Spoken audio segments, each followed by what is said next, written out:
What's going on, guys? Fuck. Damn it. Damn it, fucking hell. As opposed to, damn it, fucking screwing hell. Yes. 5%.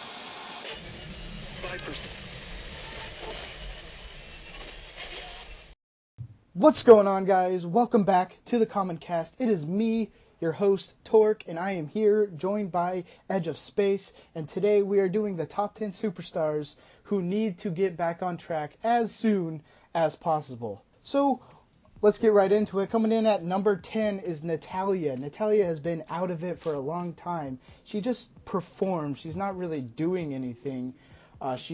She's one of my favorite women's wrestlers.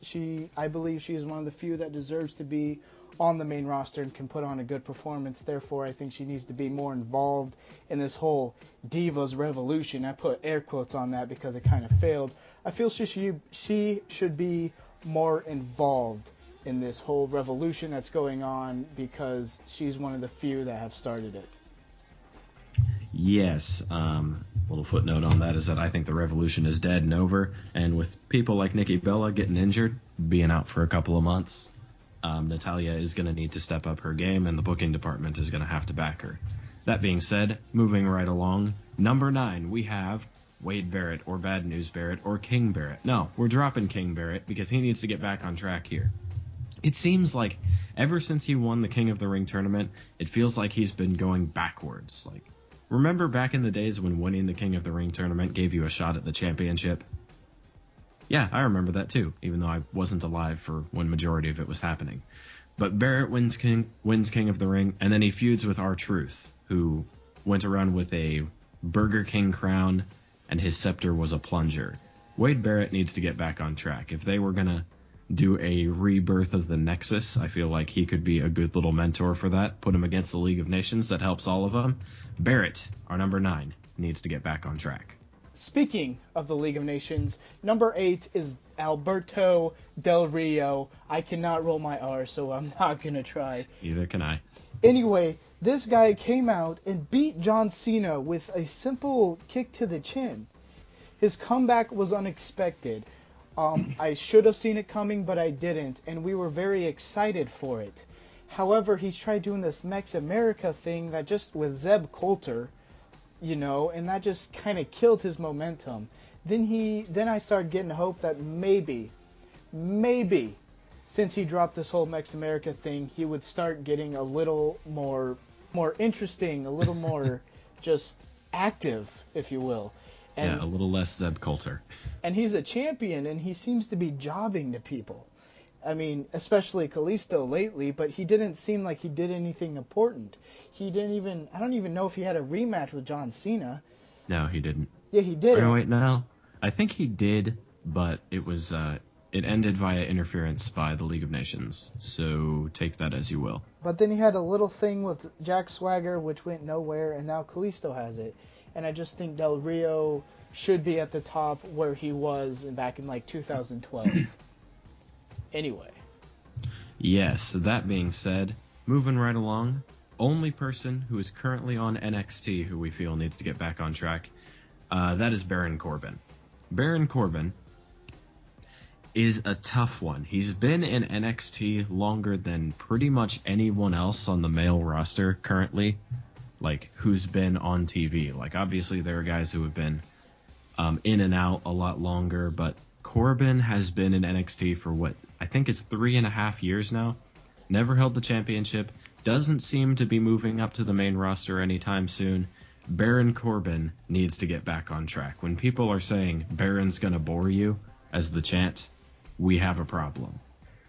All right, and coming in at number 6 is the last woman we have is Paige, one of the original starters of this whole mindset of trying to get this mindset that a woman doesn't need big breasts and an ass, even though she kind of has that, but she's weird and new. Now that AJ Lee's gone, it seemed like she was the only one doing that for the longest time, and then this whole BS Divas Revolution happened. Anyway, now she had a heel turn, but then had a face turn, and we're not completely sure anymore because Natalya's a face and Paige is with Natalya and this whole confusing bullshit. And now Paige isn't even doing anything. It's just being focused on Charlotte, Becky, and Sasha. And Paige is one of those people that deserve what she has, given she's won the Divas Championship twice and won it on the debut of her first night on the main roster. You know, and now she just seems to be going down slowly because she was the only one that feuded with Nikki Bella for the longest time and lost every single time. Same with Charlotte. She lost to Charlotte. Now she's just slowly going back the chain, and she does not deserve that. And with how few women wrestlers there are, you know, it's not hard to get her back up to the top. Anyway, that's our number 6. Yeah, and I enjoyed Paige as a heel, so when she turned back to face, I was kind of like, okay, they don't know what to do with Paige right now. Just keep her as a heel, have her make jokes about dead kids. It's all fine. That being said, we're moving on to I'm giving him the deadbeat award of this list. Like, just the deadbeat, the horse that continues to be drug along the ground, and they keep on beating it, but this horse is not moving. It's Dolph Ziggler. Dolph Ziggler, after Survivor Series 2014, he should have gotten the push of a lifetime. He should have gotten a championship match. He didn't have to win it, but he should have been in it. But he didn't. And throughout the majority of 2015, what was he doing? He was having a girlfriend feud with Lana, Summer Rae, and Rusev. All of this horrible storylines, all these horrible booking decisions ultimately brought him back down to the lower mid-card position that he's been in for a while, when it's hard to believe that this guy used to be a world champion, even though he was only world champion for like 20 days. Ziggler needs to get back on track because he is over with the crowd for the most part, although there are some smarks like myself who are starting to get tired of him because he doesn't really do anything different. He needs to get back on track. 2016 resolution, Dolph Ziggler gets back on track. I absolutely agree. I think Dolph Ziggler needs to almost take some time off and have a great comeback, because then we'll realize, oh, we don't know what we're missing, you know, until it's gone. Anyway. Yeah, fun fact, real quick.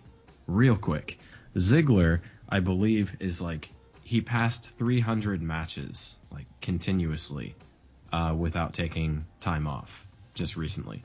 So he is definitely in prime position to take some time off, come back, have a big return. Yeah, he's a workaholic. And it could totally work. With that being said, good luck to you, Ziggler. But coming in at number 4, we have the Bulgarian brute, Rusev, who is now the Bulgarian teddy bear. He's nothing more than, you know, just a huggable guy at this point. Like, about a year ago, when you looked at Rusev, he was crushing people. He put people in the Accolade, and they would tap out. They had the little, no one has pinned Rusev yet. He had the push of a lifetime, only for this to be drugged down by John Cena 3 multiple times, and one including a stupid Russian chain match, which was, yeah. Anyway, this guy, if you looked at him a year ago, he was the crusher. He would destroy people. He just had Lana there, which was great. There was no stupid feud. He beat John Cena. Yeah, he would beat John Cena. And you look at him now, just looking at the Royal Rumble, he hugged Vince McMahon. The Rusev I know a year ago would have cared less about that. He's a heel, yes, so he would go along with Vince McMahon, but he wouldn't say, "Come here, boss," and give him a hug. Hell, he might put him in the Accolade, maybe be like a Kevin Owens, where he just doesn't like anyone. So Rusev needs to become the Crusher again. I enjoyed him as the Crusher. And yes, when you have someone beat him, don't let it destroy him completely to where he's jobbing to people and lost in this pathetic group called the League of Nations. Yeah, imagine just how insanely over Rusev would be if he and Lana came out one night on Raw while Stephanie McMahon is in the ring. Lana's like, "Rusev, attack," and Rusev puts Stephanie in the Accolade, forcing Triple H to come out. And then there's Triple H. He has the opportunity to put over another one of his NXT guys.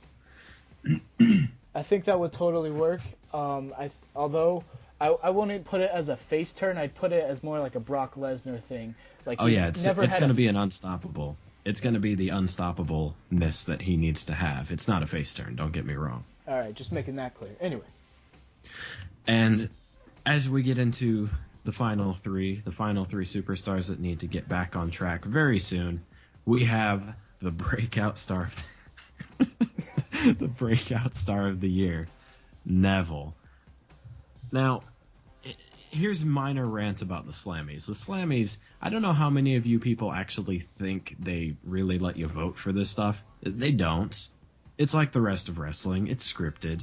The decisions of who wins the Slammy Awards is decided long before the Slammy Awards voting thing ever opens. They let you vote because they want you to feel like it's actually, like you're actually voting for something. Mini rant over. Neville gets Breakout Star of the Year after doing what? Being the only guy eliminated on his team at Survivor Series? Jobbing to countless people. Ambrose, Owens, Ziggler. Cena? Hell, Cena, yeah. I even think he jobbed to Jericho at the Beast in the East special event. Like, it baffles me how he's Breakout Star of the Year after doing so terribly on the main roster. And with such a devastating finisher, no one's kicked out of the Red Arrow. He has the most protected finisher in wrestling as it stands today. And somehow, he's not the most over man on the roster. It baffles me. Neville, get back on track, man. We don't just you get over on your crazy, twisty, folly, Red Arrow-y thing. Kill people with it. Come on, Neville.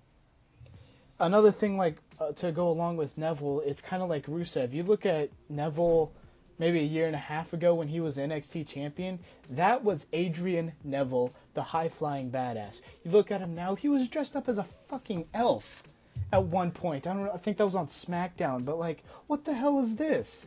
Oh yeah, and ditch the cape.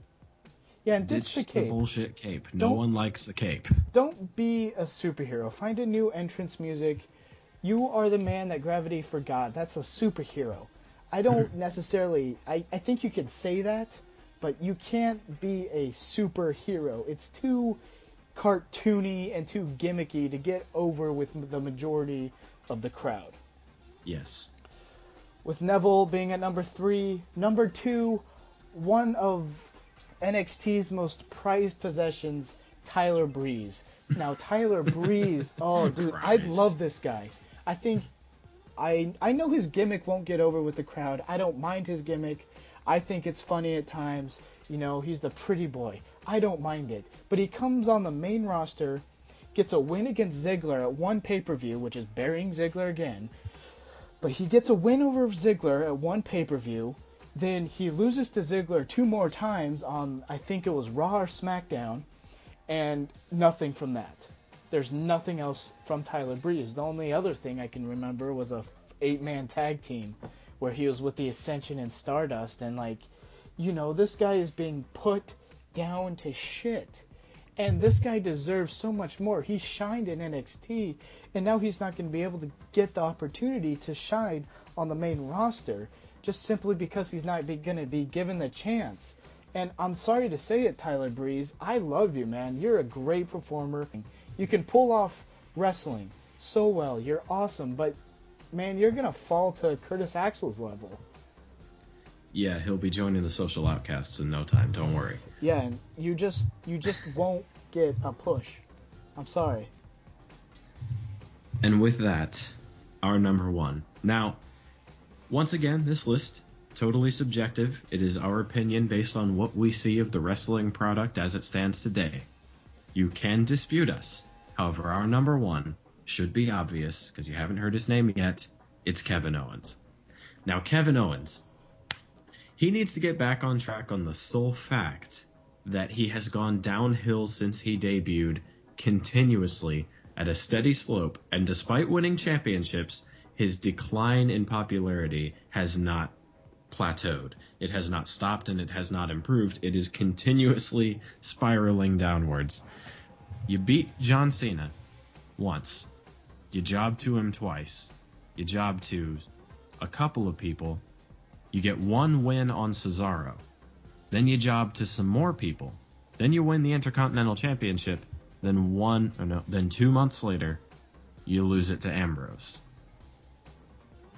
Owens is one of the funny things about Owens that they revealed on Breaking Ground is that he was the highest paid guy in NXT while he was there.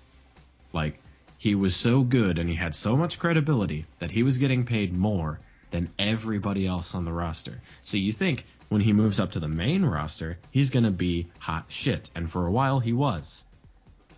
Then jobbing happened. Then the fat jokes happened. Then Ambrose throwing popcorn and soda at him happened.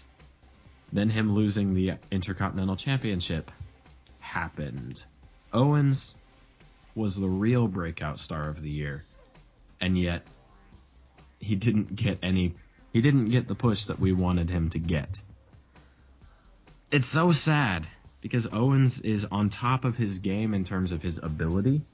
Like, he threw AJ Styles out at the Royal Rumble. He says, "Welcome to the WWE," and throws him out. Owens has the ability.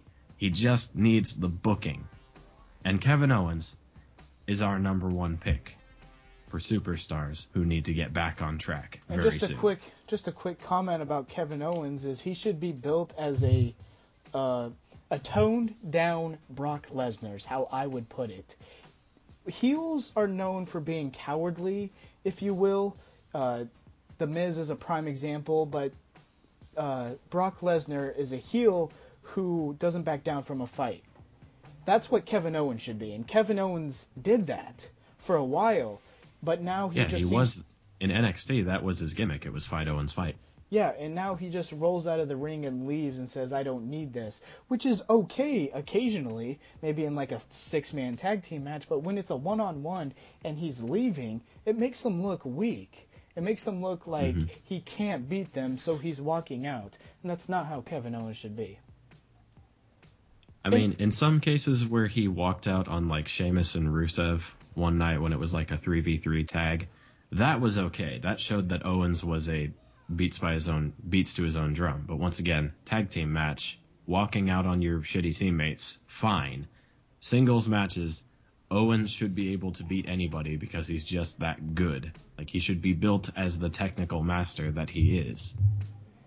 Anyway, those are our top 10 superstars who need to get back on track. We hope that Vince McMahon stumbles across this video and takes our lustrous golden words for what they're worth. Let us know in the comments who you think needs to get back on track the most. Like, who has been just shit on for the last couple of years or even 10 years ago. Like and subscribe for more content, maybe some more top 10s, top 5s, top 3s, top 1. Why not? Anyway, we'll see you later, guys. Have a great day. Catch us down the road.